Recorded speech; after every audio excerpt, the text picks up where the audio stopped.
సుమిత్ర గారు, నేను మళ్ళీ వస్తాను. కోటేశ్వరరావు గారు, గుడ్ మార్నింగ్ అండి. Good morning. సో ఇందాక స్వాతి గారు అన్నట్లు కూడా ఈ 5 బిల్స్ అయితే ఇంపార్టెంట్, ఖచ్చితంగా ఆమోదింపజేస్తామా, కాన్ఫిడెంట్ ఉంది అని చెప్పేసి అన్నప్పటికీ ఇప్పుడు సిచ్యువేషన్స్ చూస్తుంటే కూడా చాలా అట్టుడుకుతుంది. కేంద్ర పార్లమెంట్ బయట కూడా సిచ్యువేషన్ ఏ రకంగా ఉంటుందో కూడా మనం ఊహించగలం. ఆల్రెడీ చాలా అంశాలకు సంబంధించి కూడా అటు ప్రతిపక్షాలు గట్టిగానే స్టాండ్ తీసుకున్నాయి. అటు సిజేపీ పార్టీకి సంబంధించి కూడా పార్లమెంట్ ముట్టడించడానికి రెడీగా ఉన్నాయి. చాలా అంశాలు కనిపిస్తున్నాయి ఇప్పుడు తెరపైకి. ఎందుకంటే గతంలో వీగిపోయిన సందర్భాలు ఉన్నాయి. మహిళా బిల్లు, డీలిమిటేషన్స్, ఈ బిల్స్ కూడా వీగిపోయాయి.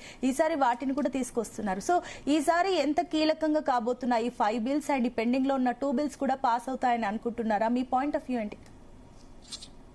సాధారణ మెజార్టీ అవసరమైనటువంటి బిల్స్ అన్నింటినీ ప్రభుత్వం ఆమోదించుకుంటుంది. దానిలో ఎలాంటి ఇబ్బంది లేదు. వివాదాస్పదమైనటువంటి బిల్లుల్ని తీసుకొస్తారా, తీసుకొస్తే ఏ రూపంలో తీసుకొస్తారు, ఆ తీసుకొచ్చినటువంటి వాటిని ప్రతిపక్షాలు ఏ విధంగా ప్రతిఘటిస్తాయి అనేటువంటిదే ఒక ప్రధానమైనటువంటి చర్చగా లేదా రచ్చగా ఈ సమావేశాలు మారబోతున్నాయి అనేటువంటిది స్పష్టం. సహజంగానే అధికార పక్షం ఎవరున్నప్పటికీ తమకు అనుకూలమైనటువంటి అంశాలని చర్చించడానికి వాళ్ళు లాగితే, వ్యతిరేకమైనటువంటి అంశాలను చర్చించడానికి ప్రతిపక్షాలు. అయితే సభను సజావుగా నిర్వహించాలి, సహకరించాలి అని అధికార పక్షం ఊరికే నోటి మాటగా చెప్పడం తప్ప ఆచరణలో అందుకు భిన్నమైనటువంటి వైఖరిని తీసుకుంది. ఉదాహరణకు అఖిలపక్ష సమావేశానికి పార్లమెంట్ లో గుర్తింపు పొందినటువంటి పార్టీలు ఏమున్నా వాటన్నింటినీ సభ్యులు ఒకరున్నా, ఇద్దరున్నా, లేకపోతే మరెంతమంది ఉన్నా కానీ వాళ్ళన్నింటి పిలవటం అనేటువంటిది ఒక సాంప్రదాయం.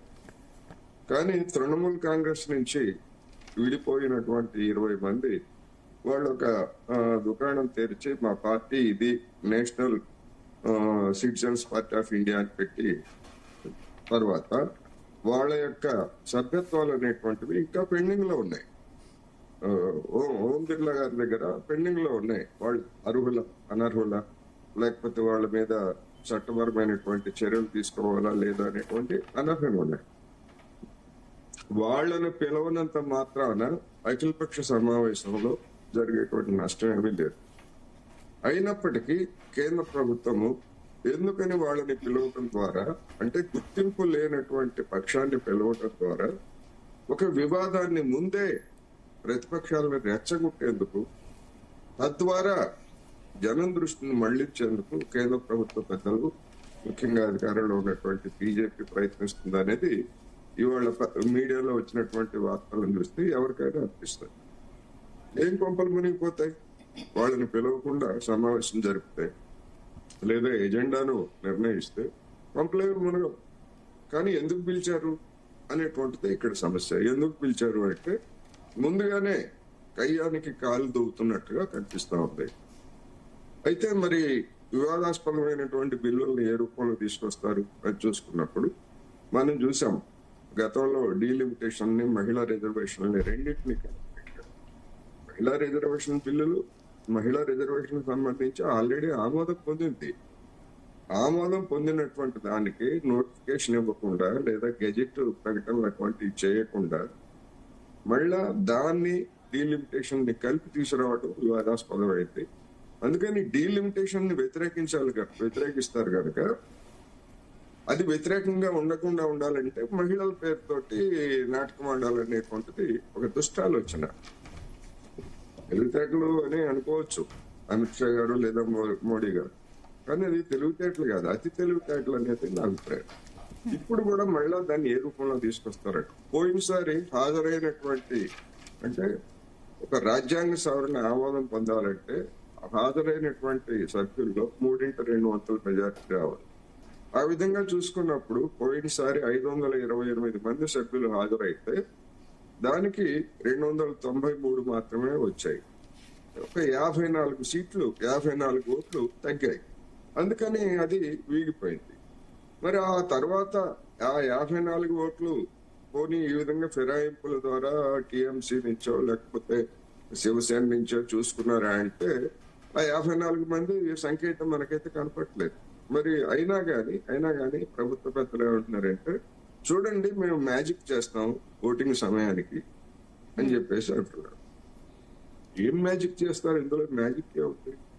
ప్రలోభాలు పెట్టో లేదా బెదిరించో లేదా ఇంకోటి ఇతర పార్టీల నుంచి అటువంటి వాళ్ళని తీసుకొస్తారు. అంతకుమించి మ్యాజిక్లు ఏమున్నాయి వీళ్ళ దగ్గర ఉన్నటువంటి మ్యాజిక్లు?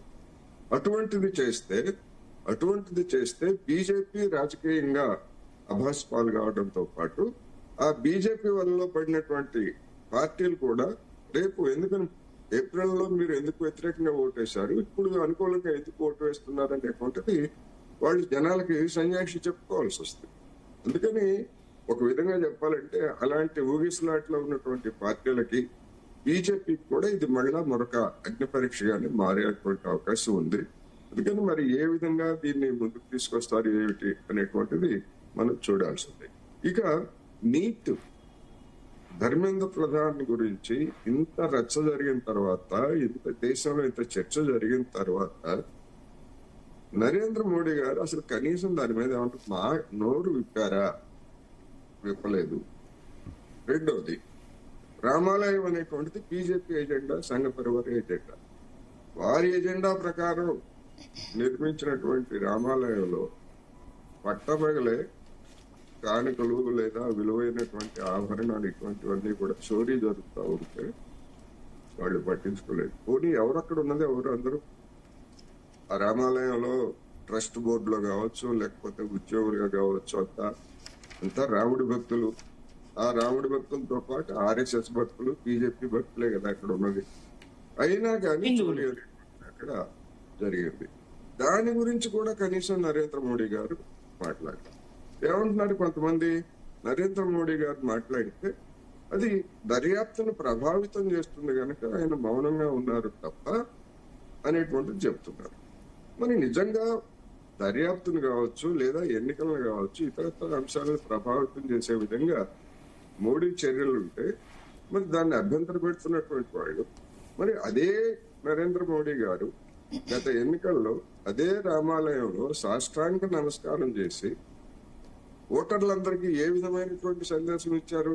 నేను రాముడి భక్తుడిని, అందుకని నాకు ఓటేయండి అనేటువంటిది మరి అది ప్రభావితం చేయటం కాదా? ఎన్నికలకు ముందు దేవాలయాలకు వెళ్ళటం లేదా సాష్టాంగ నమస్కారం అది వారి వ్యక్తిగత ఇష్టం. 100 సార్లు పడవచ్చు, ఇబ్బంది లేదు.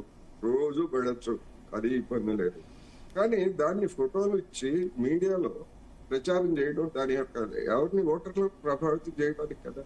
మరి అప్పుడు ఓటర్లను ప్రభావితం చేయడానికి నరేంద్ర మోడీ గారికి అవకాశం ఉన్నప్పుడు కోట్లాది మంది భక్తుల మనోభావాలు గాయపడినటువంటి ఈ సమయంలో ఒకవేళ మోడీ గారు మాట్లాడారు, ఏం మాట్లాడతారు?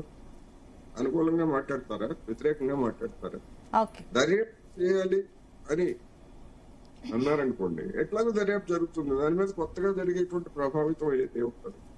అందుకని విషయం ఏంటంటే అక్కడ తాను నియమించినటువంటి ట్రస్టీలు లేదా తనకు అనుకూలంగా ఉన్నటువంటి వాళ్ళ టైంలో జరిగినటువంటి ఈ చోరీ అనేటువంటిది వచ్చే ఏడాది జరిగేటువంటి అసెంబ్లీ ఎన్నికల్లో ఉత్తరప్రదేశ్ లో దాని ప్రభావం గురించి బీజేపీ భయపడుతుంది.